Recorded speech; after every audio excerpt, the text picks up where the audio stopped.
7:19, you're watching AM. New Zealand is risking the death of an award-winning industry. Veterans of our screen production sector say New Zealand is being left behind, with other countries winning over Hollywood business because of generous rebate schemes.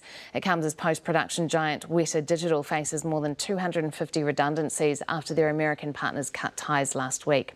Film veteran Graham Revell joins us this morning. Hey Graham. Hello, nice to meet you. You too. I spoke about the generous rebate schemes that other countries are offering. How generous? What are they giving? Well, they're becoming remarkable, really. We offer 20% rebates, and 40%, that's for international productions, and 40% for local. But there are other countries, and I'm specifically talking about post-production here, which is everything after the actors have gone home. Yep. And it's been shot. So in other words, the editing, the sound work, and it's still a huge music. Bulk of the production, isn't Very it? big. Yeah. I always say to people, if you don't think it's important, try watching the movie with the sound turned off. Yeah. It's not all that exciting. But yes, so you've got countries, Australia, of course, is our major competitor. They're at 30%. 30% rebate. Yes, and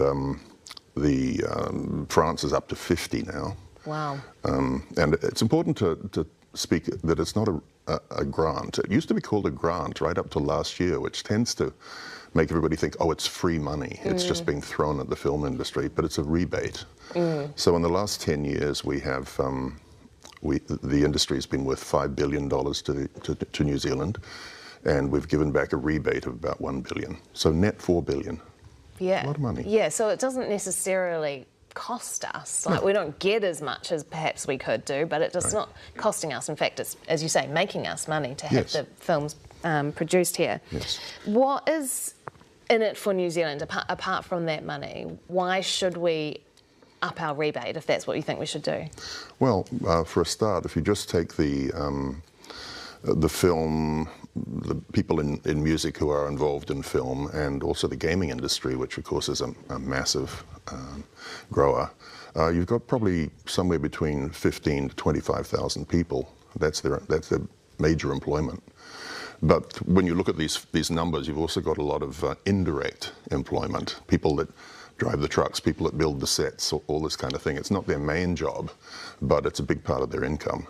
So it's not only the benefit to our economy, but it's the impact on people's jobs. Yes. If we don't have it here. Exactly. Yeah. Is it changing? Was New Zealand once a more desirable place to come and film or do post-production in?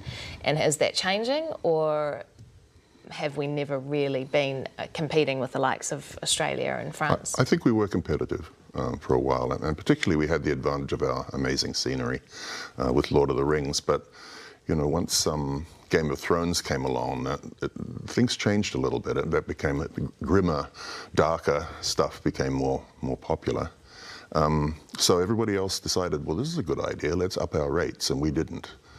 And I think the other very important part, I don't want to throw around too many numbers, but I was shocked when I was thinking about this. There's a new study from UNESCO that the creative sector is the highest employer worldwide of 15 to 29-year-olds. Wow. I couldn't believe that.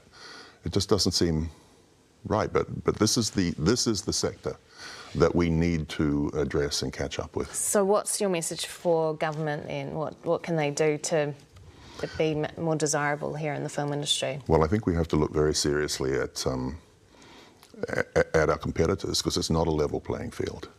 And if even Australia is sitting right 1,200 miles away, has got a better rebate than we do, then we have to address it. How serious do you think this is? Well, look at Weta. I mean, Weta is the recipient of most of the post-production money, and good on them. They're amazing. So if they're having to lay off huge numbers of staff, it's a shame. And the other thing is that I work for the Sound and Music Guild, and I don't work for it. I'm on the committee. We have graduates coming out of universities, probably 3 or 4 times as many that actually work in the industry. There's no work for them.